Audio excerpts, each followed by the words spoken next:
我家保姆的女儿考上复旦，我当场包了个5万的红包，准备再给她涨工资，她却一把推开，表情微妙，红包就不用了，我女儿是天之骄子，不能再住保姆间了，你看能不能让你搬去客卧，把主卧腾给我们母女住。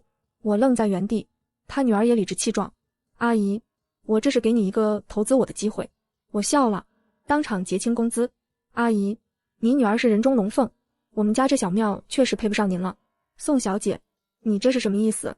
秦姨那张常年挂着谦卑笑容的脸，这是你应得的，此刻扭曲成一团，褶皱里挤满了不敢置信和被冒犯的愤怒。她死死攥着我递过去的信封，信封里是她这个月的工资，以及我额外多给的1个月补偿。她身后的周倩倩，那个刚刚还在大谈投资机会的复旦准新生，抱着双臂，下巴抬得老高，眼神里满是毫不掩饰的鄙夷，仿佛我做了什么上不了台面的事。我家的客厅是我亲手设计的，米白色的主调，胡桃木的家具，落地窗外是城市繁华的夜景。此刻我用心布置的客厅里满是尴尬，压得人难受。意思很明确，我的声音很平静，平静的我自己都有些意外。秦姨，我们之间的雇佣合同到今天为止，感谢您多年的照顾，这些钱是您应得的。另外一个是我的感谢，请您和倩倩在1小时内收拾好东西离开。我指了指墙上的挂钟，时针正稳稳地走向晚上8点。你赶我们走。秦姨的声音陡然拔高，尖利的像要划破我的耳膜。宋瑜，你这个女人心怎么这么狠？我给你家当牛做马这么多年，没有功劳也有苦劳吧？现在我女儿出息了，考上复旦了，你怕了？你嫉妒了？你就这么容不下我们母女？啪的一声，她把信封狠狠摔在茶几上，红色的钞票散落出来，像一滩刺目的血。她一屁股坐在昂贵的手工地毯上，开始嚎啕大哭，那哭声抑扬顿挫，饱含着巨大的委屈，每一个字都像是一把钝刀，刮着在场人的神经。我早就看出来了，你就是见不得我们好。倩倩从小就比别人聪明，你嘴上说对她好，心里指不定怎么咒她呢。现在她考上名牌大学，要成凤凰了，你就怕她以后压你一头，要把我们扫地出门。你这个刽子手。我看着她撒泼打滚的样子，心里那点念着多年情分的暖意慢慢凉透了，只剩满心的失望。我没有去看周倩倩，但能感觉到她投来的视线带着恶意。宋阿姨，别把事做得这么绝。她的声音冷冰冰的，带着18岁少女特有的未经世事打磨的天真残忍。你今天这么对我妈，以后我出息了，你跪下来求我，我都不会多看你一眼。你错过的不是一个保姆，是一个让你下半辈子有靠山的机会。靠山，我几乎要笑出声。我宋瑜32岁，国内小有名气的室内设计师，拥有自己的工作室，这套位于市中心的大平层是我的婚前财产。我的事业，我的人生，都是我一砖一瓦亲手搭建起来的。现在，一个靠着我的资助才能安心读书的女孩，站在我的房子里，告诉我，她是我的靠山。荒唐，简直是极致的荒唐。就在这时，门锁传来转动的声音，我老公正义回来了。他提着公文包，脸上还带着工作的疲惫，一进门就被客厅里这剑拔弩张的场面给弄懵了。这是怎么了？秦姨像是看到了救星，连滚带爬地扑过去，一把抱住正义的小腿，哭声更加凄厉了。郑先生，你快评评理啊！我女儿考上复旦，宋小姐她不但不高兴，还要把我们赶出去啊！她说我们不配住在这里，嫌我们穷，嫌我们碍了她的眼，我们母女俩在这无亲无故，她这是要把我们往死路上逼啊！正义的眉头立刻皱了起来，他看向我，眼神里带着责备。宋瑜，怎么回事？有话好好说。秦姨毕竟照顾我们这么多年，怎么能说赶就赶呢？她这副和稀泥的姿态，我再熟悉不过。每次我和他妈有矛盾，她都是这样，永远在中间打圆场，永远希望息事宁人。但今天，她这句轻飘飘的有话好好说，像一盆冰水，从我的头顶浇下。我看着他，看着这个我爱了多年，本应是我最亲密战友的男人，第一次在他的脸上看到了陌生的纹路，我心里凉透了，我一下子就失望透顶。秦姨见正义的态度软化，立刻颠倒黑白，将刚才那番要主卧的言论扭曲成我因为嫉妒周倩倩的成就，怕他们狮子大开口要奖励，才先下手为强，将他们赶走。正义的表情变得愈发为难，他看看秦姨，又看看我，试图从中调解。小鱼，是不是有什么误会？秦姨也不是那个意思，倩倩考上大学是好事，我们是该多奖励点。你看，我没有再给他继续说下去的机会。我从口袋里拿出手机，指尖在屏幕上轻轻一点，刚才那段对话被我按下了录音键。你看，能不能让你和你老公搬去客卧，把主卧腾给我们母女住？阿姨，我这是给你一个投资我的机会。清晰理直气壮，完全没有开玩笑意思的声音，在安静的客厅里回响，每句话都清清楚楚，打在他们脸上，让他们没了脸面。秦姨立刻不哭了，脸上还挂着哭相，眼神却满是惊恐，脸也白了。正义的脸色由红转白，再由白转青，她张着嘴，一个字也说不出来，看向秦姨母女的眼神里充满了震惊。周倩倩到底是年轻，反应快一些，她立刻抢白道：录音算什么？我妈的意思是想换个大点的房间，我们那个保姆间又小又潮，对身体不好，是你自己心胸狭隘，非要曲解我们的意思。好一个心胸狭隘，到了这个地步，他们还在狡辩，还在指责我。我彻底放弃了沟通的念头，跟贪婪到失去理智的人是讲不通道理的。我不再多说一个字，直接拨通了物业保安的电话。喂，是保安中心吗？我家在 A 栋1201，家里来了2个外人，赖着不走，还企图抢占我的房子，麻烦你们上来处理一下。我的声音冷静清晰，没有半点情绪。电话那头的秦姨母女脸色彻底变了。保安来了，2个穿着制服的年轻小伙子，看着客厅里的阵仗，也有些手足无措。秦姨一看到保安，立刻戏精上身，她收起了刚才的嚣张，瞬间切换成一副受尽欺凌的弱势群体模样。她瘫坐在地上，眼泪说来就来，指着我对保安哭诉：保安同志，你们别听他胡说，我是他家的保姆，不是什么外人，这是我们家庭内部的矛盾，他欺负我们孤儿寡母啊。周倩倩也帮腔，我妈在他家干了8年，8年啊，现在说赶就赶，连个说法都没有，你们说有这样的道理吗？家庭内部矛盾。保安对视一眼，面露难色，其中一个年纪稍长的对我说：女士您看，这清官难断家务事，既然是您家的保姆，我们也不好强行执法，要不你们再商量商量，实在不行，我们建议您走法律程序。法律程序？等冗长的程序走完，黄花菜都凉了。我明白，他们不想惹麻烦。送走保安后，客厅里陷入一种诡异的死寂。秦姨母女交换了一个得意的眼神，就那么大喇喇的在我的沙发上坐下。秦姨还顺手拿起茶几上的苹果，用衣服擦了擦，狠狠地咬了一口，那清脆的咀嚼声在寂静中显得格外刺耳。他们摆出了一副你奈我何的无赖姿态。正义把我拉到卧室，关上门，压低了声音，脸上满是疲惫和恳求：小鱼算了吧，你看现在闹成这样，邻居都听见了，多难看，就让他们先住几天，等他们自己找到房子，自然就走了，何必呢？算了，我气得不行，快压不住火了。正义，你听清楚他们刚才说什么了吗？他们要的是我的主卧，今天他们敢要主卧，明天是不是就敢要这整套房子？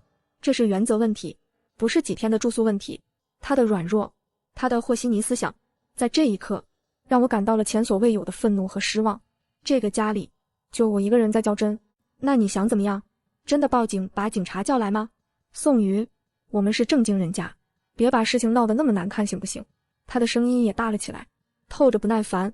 就在我们争执的时候，我完全没有注意到客厅里的秦姨正拿着手机偷偷地拨通了一个电话，她嘴角挂着阴险的笑容，对着电话那头用凄惨无比的腔调添油加醋地哭诉着。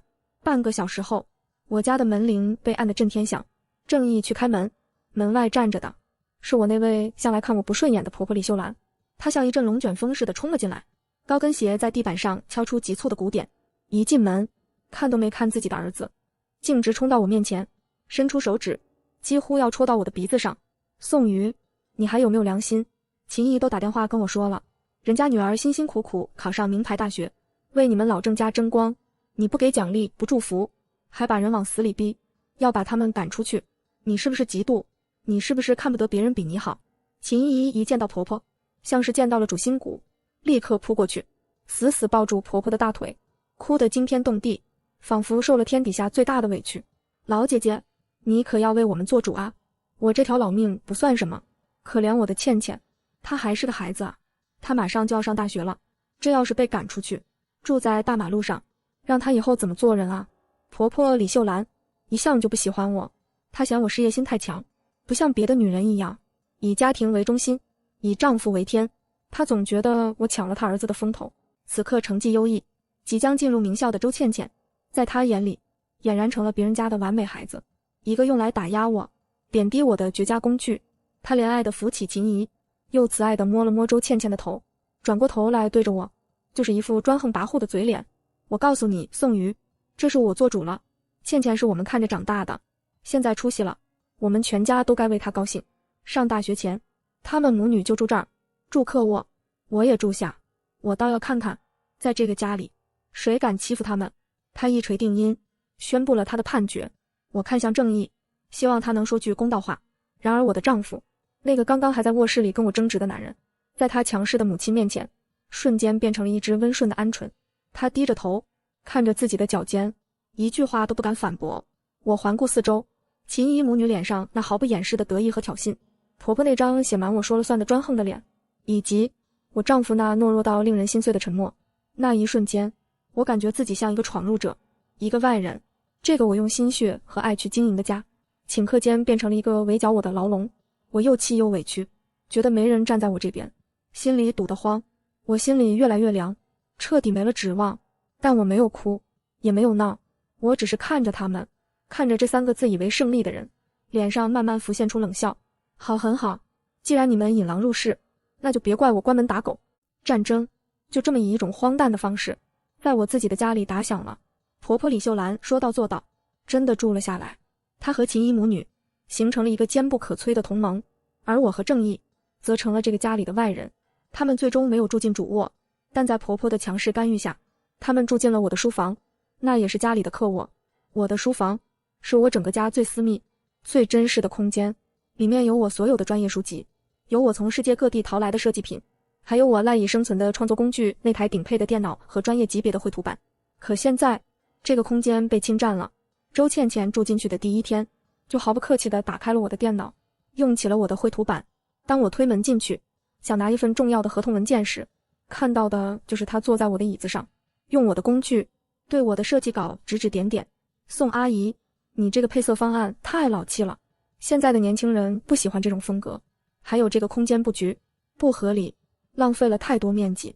她一副经验老道的专家口吻，仿佛她才是那个从业10年的资深设计师，而我只是个需要她提点的学徒。我压下心头的火气，冷冷地看着她。周倩倩，那是我的私人电脑，里面的文件涉及商业机密，请你现在就关掉它。她撇撇嘴，不情不愿地站起身，嘴里还小声嘀咕，用一下又怎么了？这么小气。秦姨的日子过得更是前所未有的舒坦，她彻底从保姆的角色里解脱出来，摇身一变成了这个家的太上皇。她不再做任何家务，每天睡到自然醒，然后就像个监工一样，在屋子里转来转去，对我挑三拣四。我拖地她说，宋瑜，你看你这地拖的，角落里都是灰，还没我干得干净。我做饭，她站在厨房门口，抱着手臂点评，排骨要先焯水再放料酒，你这顺序都搞反了，能入味吗？她甚至开始指挥我，用我买的那些高档进口食材，每天给她的宝贝女儿周倩倩和我的婆婆李秀兰炖燕窝，熬鸡汤做海参。饭桌上，那3个人吃得满面红光，而我和正义的面前，往往只剩下一些残羹冷炙。婆婆还总是在一旁敲边鼓，倩倩马上要上大学了，学习辛苦，最需要补身体。秦姨也是，累了大半辈子，该享享福了。宋瑜，你多做点，别那么小家子气。正义试图反抗过一次，妈，小鱼上班也很累，家务我们请个钟点工吧。婆婆眼睛一瞪，请什么钟点工？家里又不是没闲人。宋瑜她一个设计师，坐办公室的，能有多累？正好让她活动活动筋骨。再说了，让她伺候伺候我们，不是应该的吗？正义又一次败下阵来，她只能在私下里对我道歉。老婆，你再忍忍。我妈她就那样，忍。听着她总让我忍，我心里彻底冷了。最让我无法忍受的事情，发生在一个周末。周倩倩以庆祝升学为名，没有经过我的任何同意，就带了一大帮她的高中同学来家里开派对。整个下午，我那原本宁静雅致的客厅变得像个菜市场，音乐声开到最大，震得我耳膜嗡嗡作响。一群半大的孩子在沙发上又蹦又跳，可乐和薯片碎屑撒得到处都是。我的白色羊毛地毯上留下了一个个清晰的脚印和污渍，我放在展示柜里的一个限量版雕塑被他们当成了玩具，拿在手里传来传去。我终于忍无可忍，从卧室里走出去，试图制止这场闹剧。周倩倩，请你让你的同学离开，这里是我的家，不是公共娱乐场所。周倩倩正被一群同学众星捧月地围在中间，她看到我，脸上没有丝毫歉意，反而笑嘻嘻地走过来，挽住我的胳膊，姿态亲密的仿佛我们是最好的朋友。哎呀，宋阿姨，别这么严肃嘛，你应该高兴才对。我给你介绍一下，这位是王叔叔家的公子，以后要去牛津的。那位是李阿姨的千金，已经被港大录取了，能来我派对的，以后可都是社会精英。我这是在提前帮你拓展人脉呢，你应该感谢我才对。他的话让我气得浑身发抖，无耻，竟然可以到这种地步。婆婆从房间里走出来，一看到这热闹的景象，立刻笑开了花。她走过来，一把将我拉到一边，压低声音训斥道：孩子同学来玩，高兴一下怎么了？家里热闹点不好吗？你就是心眼小，容不下人，别在这摆着一张臭脸，给倩倩丢人。我绝望地看向正义，他站在人群外，眼神躲闪，不敢与我对视。他走过来，拉了拉我的手，嘴里还是那句老话：算了算了，就这一次，让他们玩吧，年轻人嘛。我的心在那一刻彻底凉透了，我没有再和他们争吵一句。我转身回了卧室，锁上了门。我靠在门上，听着外面的闹声，只觉得自己孤零零的，没人懂我。这个家已经没有我的容身之处了。当晚，等所有人都睡下后，我打开电脑，没有看我的设计稿，而是下单了几个最先进的微型摄像头，尺寸很小，带夜视功能，可以连接手机实时查看。我要看看，在我看不见的地方，这些人到底还能做出什么更无耻的事情来。几天后，快递到了，我趁着家里没人，不动声色地将摄像头安装在了客厅、走廊以及书房门口对着我梳妆台的隐蔽角落。做完这一切，我心里有一种诡异的平静，就像暴风雨来临前的死寂。果然没过2天，我就通过手机监控看到了让我血压飙升的一幕。秦姨和周倩倩趁我不在家，溜进了我的主卧。他们像逛自家后花园一样，打开我的衣帽间，把我的名牌包包一个个拿出来背在身上，在镜子前搔首弄姿。周倩倩甚至换上了我的一件礼服长裙，踩着我的高跟鞋，在房间里走来走去，模仿着模特走秀的姿态。秦姨则在一旁不住地赞叹，我女儿就是个衣架子，穿什么都好看，比她指我穿有气质多了。等着倩倩，等以后你出息了，这些东西妈都给你买。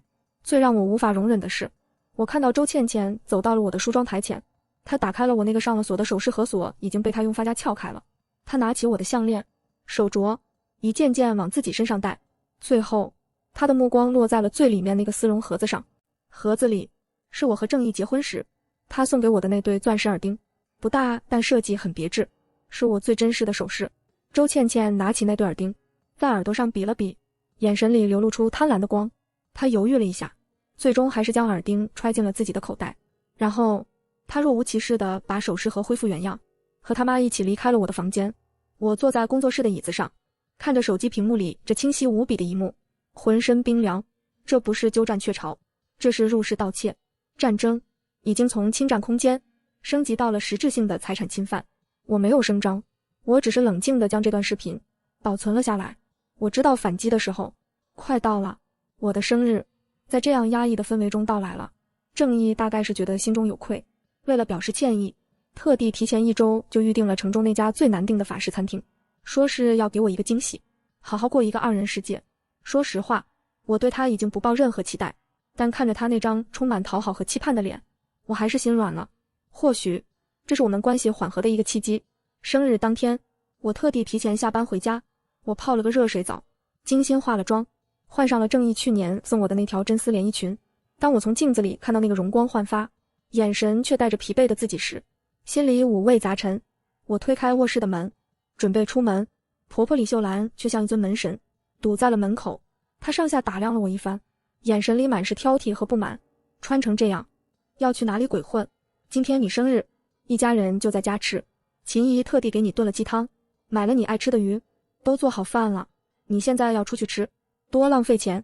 她的语气仿佛在家给我做顿饭就是天大的恩赐。我深吸一口气，尽量让自己的声音保持平稳。妈，餐厅是正义早就订好的，我们说好了今天出去过，订好了就退了，一家人过什么生日还要出去吃，钱多的烧得慌是不是？正义，他冲着客厅喊了一声。正义从沙发上站起来，一脸为难地走过来。妈，别叫我妈，我问你，是不是你订的餐厅？你现在就打电话给我退掉，听见没有？婆婆的声音又尖又利。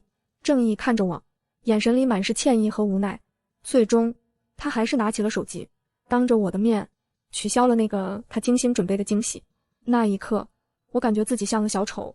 我精心打扮，满心以为能有片刻的喘息，结果却是在自己的家里被剥夺了庆祝生日的权利。那顿生日晚餐吃得如同嚼蜡，饭桌上婆婆和秦姨一唱一和，主题永远只有一个，吹捧周倩倩，贬低我。我们倩倩真是厉害，他们高中几千个学生就考了她一个复旦，这孩子以后前途无量啊。可不是吗？不像有的人读个三流大学出来当个画图的，能有什么大出息？婆婆说着，意有所指地瞟了我一眼。我毕业的大学虽然不是顶尖名校，但在设计领域也颇有声望，到了她嘴里就成了三流大学。秦姨立刻接话，倩倩说了，等她毕业进了大公司，年薪100万，第一件事就是给我换个大房子，再也不用寄人篱下了。这话分明就是说给我听的。整个饭局气氛压抑到了极点，正义埋头吃饭，一句话也不说。我面无表情地看着他们表演，心中一片死寂。饭后，就在我以为这场酷刑终于要结束的时候，周倩倩突然从房间里拿出一个包装精美的礼盒，递到我面前。宋阿姨，生日快乐。她的脸上挂着虚伪的笑容，感谢您这么多年对我们母女的照顾，这是我的一点心意，希望您能喜欢。婆婆立刻在一旁夸张地赞叹，哎呦，我们倩倩真是太懂事了，太孝顺了。宋宇，你看看倩倩多有心啊，快打开看看是什么。我心里升起一股不祥的预感，我木然地接过盒子，在他们催促的目光中慢慢打开。盒子里面丝绒的衬垫上静静地躺着的，赫然是我失窃的那对钻石耳钉。在灯光下，钻石折射出冰冷而刺眼的光芒。我的呼吸在这一刻停滞了。周倩倩一脸骄傲地宣布，声音不大，却足以让在场的每个人都听得清清楚楚。这是我用学校发的奖学金买的，香奈儿的经典款，我逛街的时候看到的，觉得特别衬您的气质，就买下来了。婆婆的夸赞声像潮水一样涌来。天哪，香奈儿的，这得多少钱啊？倩倩你真是太有出息了，不像某些人，结婚这么多年，连个像样的礼物都没收到过。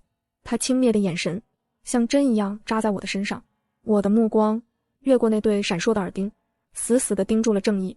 我看到他的脸色在一瞬间变得极其尴尬和不自然，他的嘴唇动了动，似乎想说什么。他认识这对耳钉，这明明是他送给我的结婚礼物。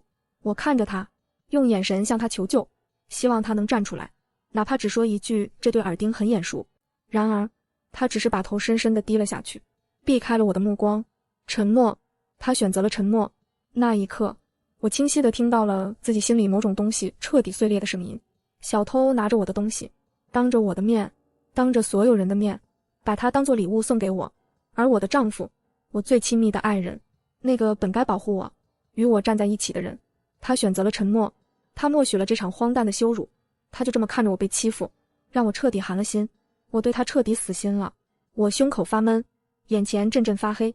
婆婆的夸赞，秦姨的得意，周倩倩的骄傲，所有声音都变得遥远而模糊。我眼前发蒙，什么都提不起劲。不知道过了多久，我听到自己笑了，很轻很轻的一声笑，在这嘈杂的环境里，却显得异常清晰和诡异。所有人都停了下来，诧异地看着我。我抬起头，迎上周倩倩的目光，脸上带着一种他们从未见过的平静到极致的笑容。谢谢，我说，声音轻柔的像一片羽毛。我很喜欢。我的平静让他们所有人都感到了莫名的不安。当晚，我等正义回到卧室，他一进门就带着一脸的愧疚和不安。老婆，对不起，我没有让他把话说完。我坐在床边看着他，用一种前所未有的冷静语气下了最后通牒。他们或者我，你自己选。明天天亮之前，我要答案。第二天天亮了，正义在沙发上枯坐了一夜，双眼布满血丝。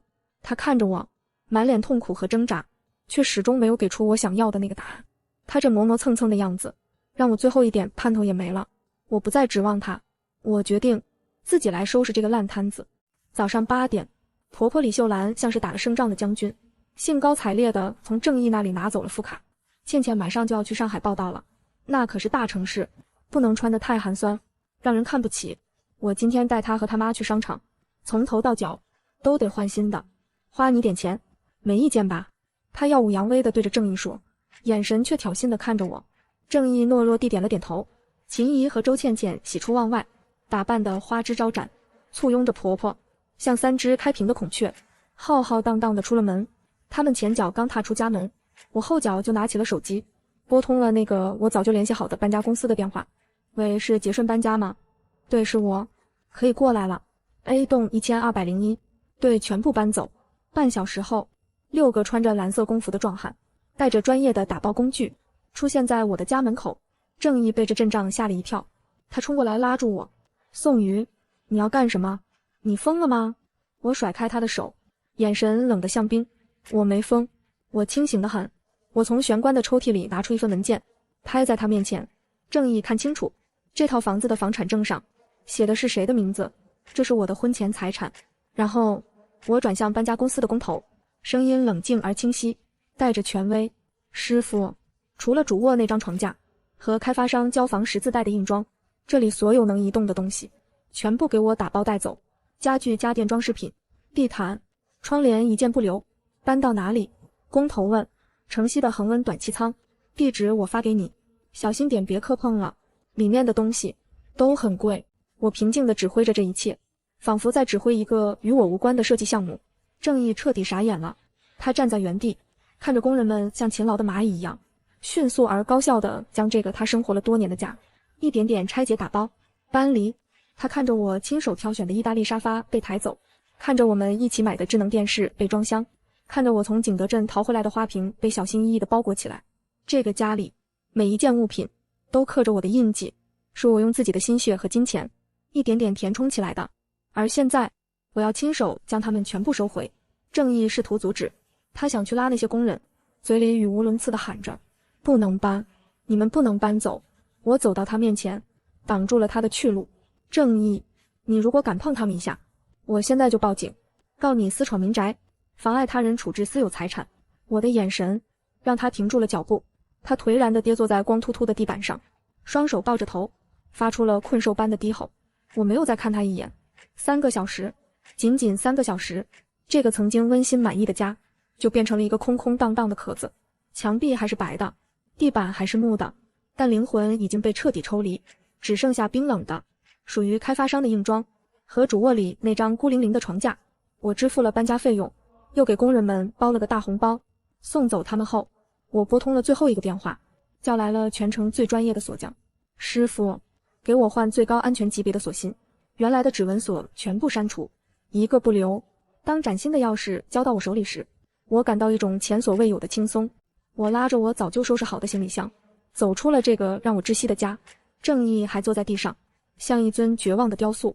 我没有回头，我住进了市中心那家我最喜欢的5星级酒店，订了一间视野最好的行政套房。我站在套房的落地窗前，看着楼下川流不息的车流，拿出手机，对着刚刚那个家徒四壁的房子拍了一张照片。然后我点开那个只有我们4个人的家庭群，群里婆婆还在炫耀他们的战利品，发着一张张拎着大牌购物袋的照片。我将那张空房子的照片发了进去，然后配上了一行文字，主卧客卧，整栋房子现在都腾给你们了，住得开心，发送。接着我开启了飞行模式，世界瞬间清静了。第1局将军，我能想象到手机那头是怎样的一片鸡飞狗跳，无数个电话和咒骂的短信，在我开启飞行模式的那一刻都被隔绝在外。我在酒店松软的大床上睡了这1个月以来最安稳的一觉。第2天中午，我才被酒店前台的电话吵醒。宋女士，楼下有位郑先生找您，他说他是您的先生，情绪非常激动，您看，让他等着。我挂了电话，不紧不慢地起床，洗漱，甚至还悠闲地享用了一份酒店送来的精致午餐。1个小时后，我才穿着浴袍出现在酒店大堂的咖啡厅里。郑义坐在角落的沙发上，整个人憔悴得不成样子，头发凌乱，衬衫也皱巴巴的，双眼通红，像一只被遗弃的流浪狗。看到我，他猛地站起来，冲到我面前，声音沙哑，带着哭腔：“老婆，你到底想怎么样？你回家好不好？我们回家，我什么都听你的。回家。”我笑了回哪个家？那个只剩下4面墙的空壳子吗？他被我噎得说不出话，眼圈更红了。这是我第一次看到他对我低头，对我认错，但已经晚了。我从随身的包里拿出一份早就准备好的文件，拍在他面前的桌子上。正义，这是一份我们婚后共同财产的清单，我已经让律师核算过了。房子是我的，里面的东西是我的，这些我随时可以收回。现在我们来谈谈离婚吧。离婚2个字像一颗炸弹在他耳边轰然炸响，他彻底慌了，一把抓住我的手，力气大的几乎要捏碎我的骨头。不，我不要离婚，宋宇，我错了，我真的错了，你别跟我离婚，求你了。他一个1.8米几的大男人，就这么在我面前哭得像个孩子。要是放在以前，我或许会心软，但现在我的心硬如磐石。我冷冷地抽回我的手，看着他的眼睛，一字一句地说道：“不想离婚也可以，我给你2个选择，一立刻马上让你妈还有那对恶心的母女从我的房子里滚出去，是滚不是走；2，收回你妈手里的副卡，从此以后我们和她的经济必须清清楚楚地划清界限，她的养老我们可以承担，但绝不是这种无底线的索取。你做得到，我们就还有谈下去的可能；你做不到，明天早上9点，民政局门口见。”正义的哭声停住了，他看着我，眼神里充满了挣扎。第一个条件，他可以毫不犹豫地答应，但第2个条件让他犹豫了。我妈她一个人把我拉扯大不容易，那张卡她用了这么多年。我冷笑一声，站起身，看来你还没想好，回去吧，好好和你妈和你那2位贵客商量商量。我没再给他任何说话的机会，转身就走。我根本就没指望他能在一夜之间脱胎换骨。在他犹豫不决的时候，我的 B 计划早已悄无声息地启动了。回到酒店房间，我拨通了一个电话，电话那头是我花了大价钱雇来的私家侦探，为我要的资料查到了吗？查到了，宋小姐。对方的声音很专业。你要查的那个叫秦桂芬的女人，背景很简单，但她有个儿子叫周强，今年26岁，在老家县城里是个出了名的赌鬼，欠了一屁股的债。秦桂芬这些年在您那儿挣的钱十有八九都拿去填他儿子的无底洞了。有债主的联系方式吗？我的声音没有波澜。有，最大的一个债主是个叫龙哥的放贷人，周强欠了他将近20万，利滚利快还不上了。这是龙哥的电话。挂了电话，我看着手机里那个名叫龙哥的号码，嘴角露出冷笑。我换了一张不记名的电话卡，用匿名号给这位龙哥发去了一条精心编辑过的短信。想讨债吗？周强他妈秦桂芬在上海徐汇区某某路某某小区 A 栋1201的大户人家当保姆，他妹妹周倩倩刚考上复旦大学，雇主大方，不仅包了个5万块的现金红包，还准备把市中心的主卧让给他住。这家有水族的很，需要钱肯定能要到。短信的最后，我附上了我家的详细地址。秦姨、周倩倩，你们不是最爱面子，最喜欢吹嘘自己攀上了高枝吗？那我就让你们的体面被撕得粉碎，让你们引以为傲的高枝成为引火烧身的导火索。我猜的没错，对于龙哥那种靠放贷为生的人来说，20万不是一笔小数目，任何可能要回钱的线索，他们都不会放过。第2天一大早，我还在酒店享受着慢跑和早餐，我的邻居李姐就在业主群里发来了一段视频，还特地了我。视频里，我家的单元楼门口被7、8个刺着花臂，脖子上戴着粗金链子的壮汉围得水泄不通。他们没有冲进去，但阵仗十足。其中一个领头的手里拿着一个大喇叭，正对着楼上循环播放：秦桂芬欠债还钱，天经地义。你儿子周强欠我们20万赌债，你别躲在里面不出声。我们知道你有钱，你女儿考上复旦，拿了5万块大红包，快点还钱，不然我们就冲上去了。大喇叭的声音穿透力极强，几乎整个小区都能听见。楼上楼下不少窗户都打开了，邻居们探出头，对着楼下指指点点，议论纷纷。业主群里瞬间炸开了锅。天哪，这是哪家在我们小区门口搞追债？听到了吗？ A 栋1201，不就是宋设计师家吗？秦桂芬是谁？他家保姆吗？儿子赌博欠了20万。我昨天还看到宋设计师她婆婆带着保姆和保姆女儿去逛街呢，大包小包的，看着是挺有钱啊。我看着群里不断刷新的消息，嘴角微微上扬。我那位最爱面子、最注重体面的婆婆，此刻大概正躲在那个空荡荡的房子里，吓得瑟瑟发抖吧。果然没过多久，李姐又给我发来一条私信：小鱼啊，你家门口这阵仗太吓人了，你婆婆刚才想冲出去跟人理论，结果被人家一句你是他妈还是他奶，不是就滚一边去给怼回来了，脸都气白了。那个小姑娘叫倩倩的吧，她也冲出去了，对着人家吼，说她哥的事跟他们没关系，结果被那个领头的指着鼻子骂，说你妈不是说你雇主家住豪宅，有钱的很，还想把主卧给你住吗？这么有钱会没钱还，少他妈装穷。小姑娘当场就哭了。现在整个楼道里都是看热闹的邻居，你婆婆他们的脸都丢尽了。我几乎能想象出那个画面，周倩倩，那个自诩为天之骄子的女孩，她引以为傲的复旦光环，在她那些邻居鄙夷和好奇的目光中，在赌徒的妹妹这个不堪的标签面前，会瞬间碎裂成一地鸡毛。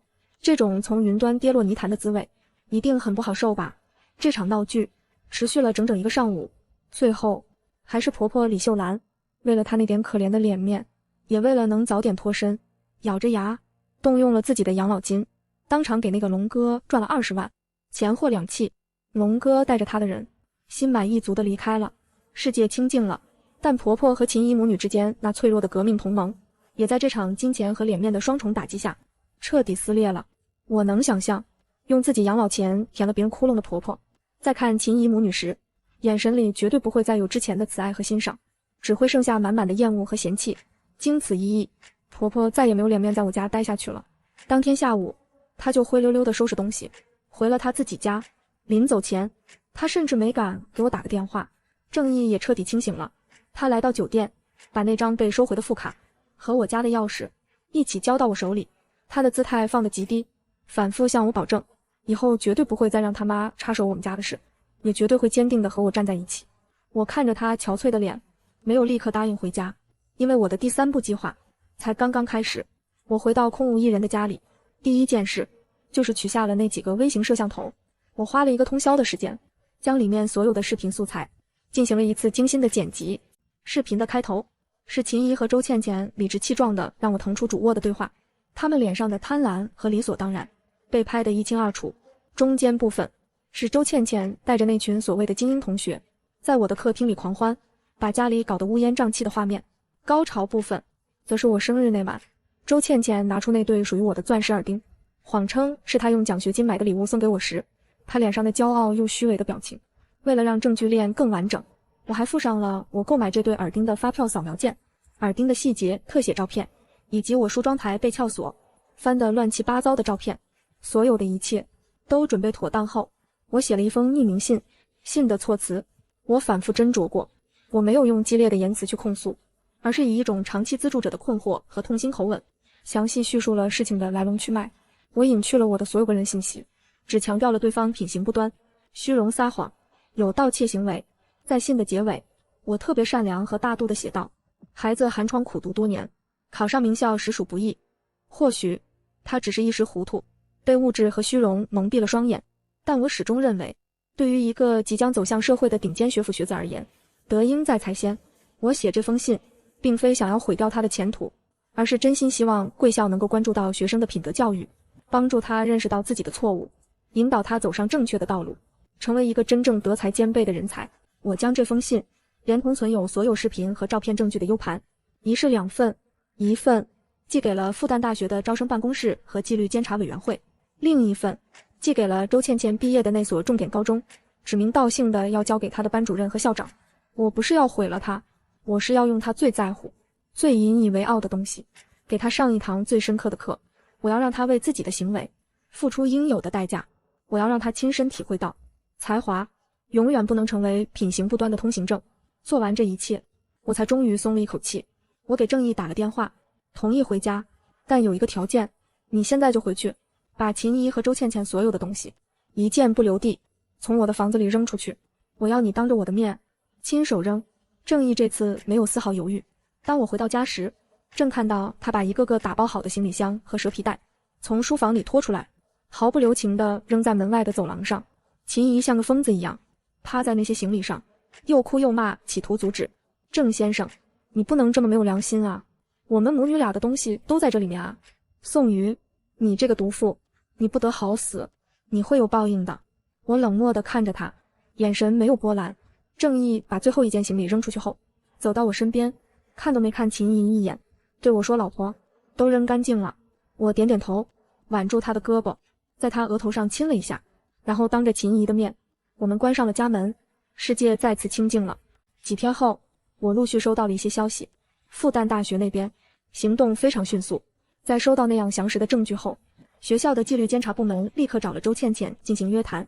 虽然为了学校的声誉，也考虑到新生尚未正式入学，学校没有给予公开的处分，但是一顶品行存在严重问题，需要重点观察的帽子是结结实实地扣在了他的头上。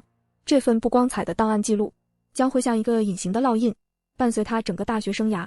他的高中母校那边反应更加激烈，校长和班主任在看到视频后震惊又愤怒。周倩倩一直是他们学校的骄傲，是用来宣传的金字招牌，现在这块招牌上却被烙上了小偷和骗子的印记。班主任亲自打电话给周倩倩，言语中充满了失望和痛心，据说把她在电话里骂了个狗血淋头。这些事情很快就在他那个小小的同学圈子里不胫而走。这个世界从来不缺幸灾乐祸的人，曾经那些把他奉为偶像，对他羡慕嫉妒的同学们，一夜之间全都换了副嘴脸。听说了吗？那个周倩倩人品这么差的啊，还想抢雇主家的房子，何止啊，听说还偷了人家10几万的钻石耳钉，转头当自己的礼物送回去，这操作也太骚了吧，真是知人知面不知心。书读的再好有什么用，人品不行，一切白搭。他哥还是个赌鬼，一家子都是什么人啊？流言蜚语像一把把无形的刀子，将周倩倩从天之骄子的神坛上狠狠地拽了下来，摔进了泥潭里。他一直以来赖以为生的骄傲和自尊，被这些曾经仰望他的人踩得粉碎。他无法接受这种从云端跌落的巨大落差。秦怡带着他找到了我家，他没有按门铃，而是扑通一声跪在了我家门口。他用力地拍打着房门，哭喊着求我开门。宋小姐，我求求你，我给你磕头了，你跟学校解释一下好不好？你跟他们说那都是误会，倩倩她不能没有这个大学上啊，她是我们全家的希望啊。我没有开门，我只是隔着那扇厚重的门，冷冷地对她说，怒，是你们自己选的，你女儿不是天之骄子吗？这点小小的挫折对她来说应该能承受得住吧。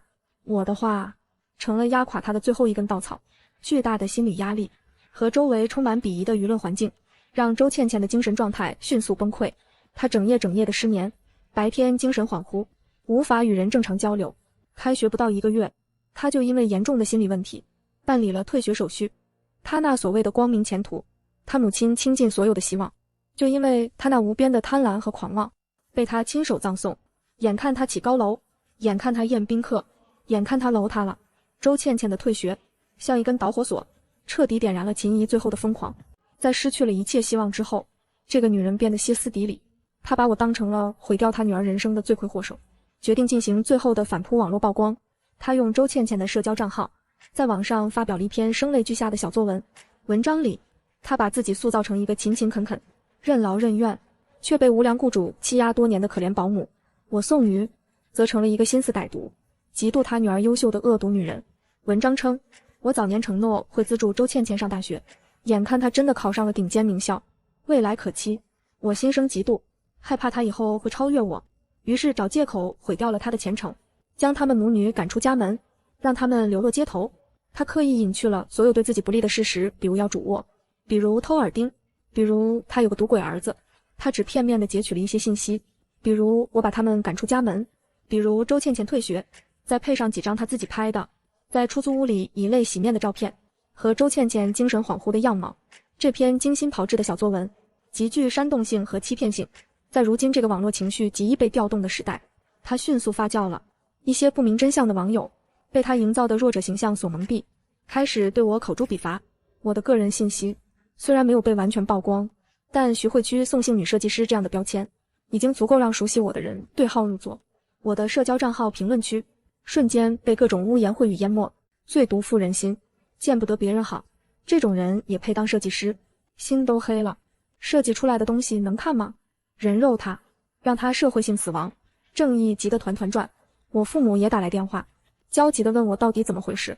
我却异常平静，因为这正是我在等的，他们的最后一步，等他们把所有的底牌都打出来，把谎言说到极致，我再出手，才能一击致命。我用新注册的一个账号，没有写任何长篇大论去辩解，我只上传了一个长达10分钟的完整版视频。视频是我之前所有录像和监控的剪辑合集，从周倩倩母女站在我的客厅，理直气壮地要求我搬去客卧，把主卧让给他们开始，到周倩倩偷窃我的钻石耳钉，并在我生日宴上当着所有人的面谎称是他买的礼物送给我，再到债主上门讨债，秦姨在众人面前亲口承认他有个好赌的儿子，需要他不断寄钱去填窟窿。所有关键的对话，关键的画面，一帧不落原声呈现。视频的最后，我附上了这些年我给秦姨的每一笔工资转账记录，每一个逢年过节的红包记录，每一笔资助周倩倩学费、补习费、夏令营费用的转账凭证，每一笔都有明确的日期和金额，证据清晰，逻辑完整，事实确凿。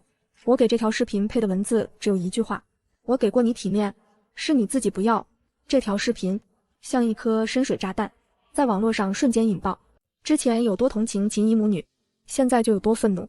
舆论以摧枯拉朽之势瞬间反转。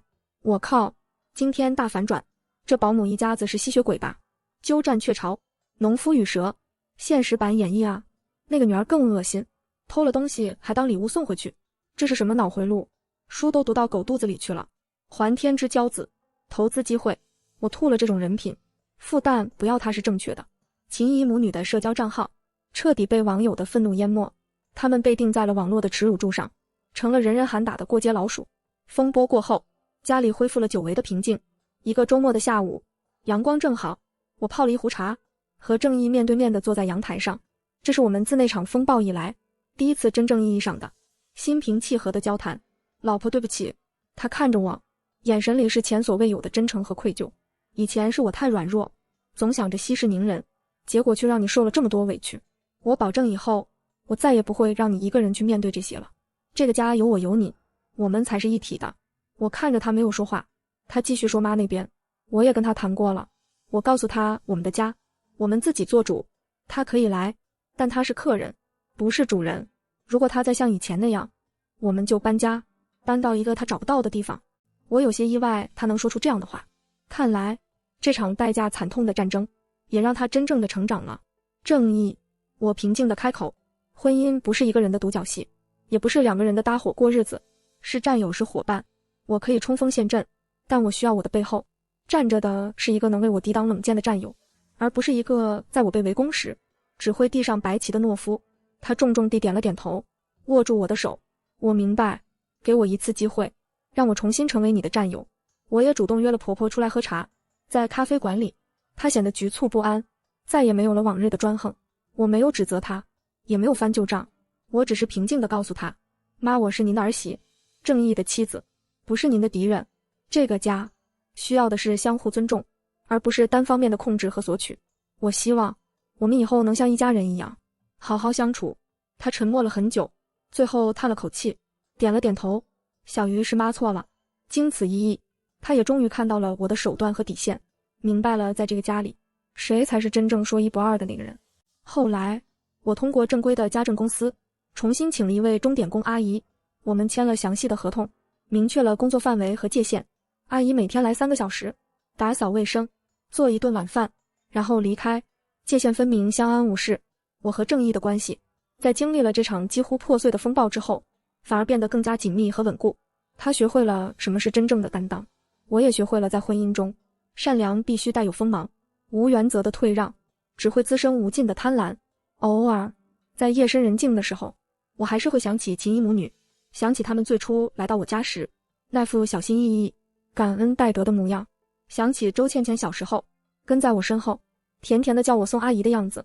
人心是怎么一步步被贪欲吞噬，变得面目全非的呢？我不知道答案，我只知道我给了他们长达8年的善意和体面，是他们自己亲手把这条路走绝了。善良从来不等于无底线的馈赠，对付贪得无厌的人，最好的方式就是收回你所有的好，让他在阳光下被打回原形。